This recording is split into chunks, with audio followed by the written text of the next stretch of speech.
নমস্কার বন্ধুরা, test best রেসিপিতে সবাইকে স্বাগত। যে পদ্ধতিতে আজকের এই রেসিপিটা আপনাদের বানিয়ে দেখাবো সেটা সবচাইতে সহজ পদ্ধতিতে আমের চাটনির রেসিপি। খুব সহজ আর সিম্পলভাবে আজকের এই অনুষ্ঠান বাড়ির স্বাদে আমের চাটনির রেসিপি বানিয়ে দেখাবো, যাতে হাতে কম সময় থাকলেও আর একদম ঘরোয়া আর কম উপকরণে আপনারা একদম অনুষ্ঠান বাড়ির স্বাদে কাঁচা আমের চাটনি তৈরি করে নিতে পারেন। কাঁচা আমের চাটনি অনুষ্ঠান বাড়িতে কিন্তু শেষ পাতে একটু পাঁপড় ভাজার সাথে আমরা সকলেই খেতে ভীষণই পছন্দ করি।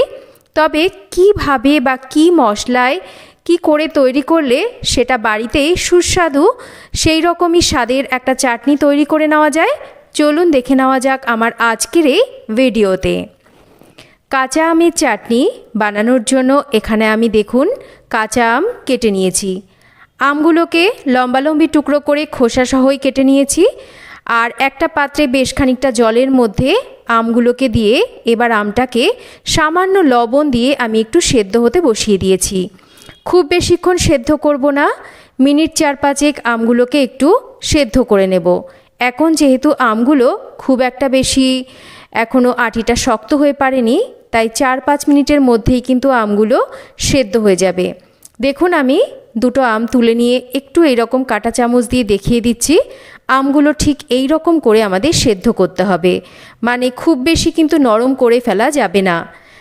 এই রকম একটু হালকা শক্ত ভাব থাকবে কিন্তু সুন্দরভাবে নরম হয়ে যাবে। এইভাবেই কিন্তু আমগুলোকে এই পর্যায়ে গরম জল থেকে তুলে আলাদা করে নিতে হবে। তো আমি আমগুলোকে এইভাবে গরম জল থেকে তুলে আলাদা করে নিচ্ছি। আর এই যে সেদ্ধ করে নেওয়া আমের জলটা, এই জলটাকে কিন্তু চাটনিতে ব্যবহার করব। তবে যদি মনে হয় আপনাদের আমগুলো খুব বেশি টক, আপনারা খুব টক খেতে অপছন্দ করেন বা আম যদি খুব বেশি টক হয়, তাহলে এই জলটা কিন্তু নাও ব্যবহার করতে পারেন, আলাদা অন্য প্লেন জল আপনারা ব্যবহার করবেন। এবার আমি চাটনির জন্য 1 চামচ তেল গরম করে নিয়ে একটা শুকনো লঙ্কা আর অল্প একটু 5 ফোড়ন ফোড়নে দিয়ে ফোড়নটাকে ভেজে নিয়ে সেদ্ধ করে নেওয়া আমগুলোকে দিয়ে প্রথমে আমগুলোকে একটু ফোড়নের সাথে মিনিটখানেক এইরকম ভেজে নিচ্ছি। এতে করে খুব সুন্দর একটা সুগন্ধ কিন্তু এই চাটনির মধ্যে আসবে। মিনিটখানেক আমগুলোকে ভেজে নেওয়ার পর আম সেদ্ধ করা জলটাকেই এবার ঢেলে দিলাম। এবার এর মধ্যে আমি বাদবাকি লবণটুকু দিচ্ছি। আমাদের মাথায় রাখতে হবে আম সেদ্ধর সময় অল্প লবণ আগে ব্যবহার করা আছে। 1 চিমটি হলুদ দিচ্ছি সুন্দর একটা কালারের জন্য। এবার এই লবণ আর হলুদটাকে ভালো করে জলের সাথে মিশিয়ে নেব। আর জলটা ফুটতে শুরু করলে স্বাদ মতন এখানে আমি এই মিষ্টির জন্য চিনির ব্যবহার করব। আম কতটা টক সেটা মাথায় রেখে আমাদের মিষ্টিটাকে মেশাতে হবে। আর কে কীরকম চাটনিতে টক মিষ্টি খেতে পছন্দ করবেন, নিজেদের স্বাদ মতন কিন্তু এখানে মিষ্টিটাকে অবশ্যই দিতে হবে।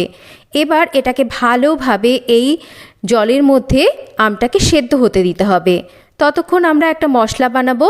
একটা ফ্রাইং প্যানে আমি নিয়ে নিচ্ছি কিছুটা 5 ফোড়ন, তার সাথে নিচ্ছি মৌরি আর নিচ্ছি একটা শুকনো লঙ্কা। এবার এটাকে আমি একটু ড্রাই রোস্ট করে নিচ্ছি। তবে মশলাটাকে আমি বেশি পরিমাণে তৈরি করছি, আমি মশলাটাকে বানিয়ে রেখে দেব। পরবর্তীতে যখন চাটনি বানাবো তখন কিন্তু এই মশলাটাই আমি ব্যবহার করব।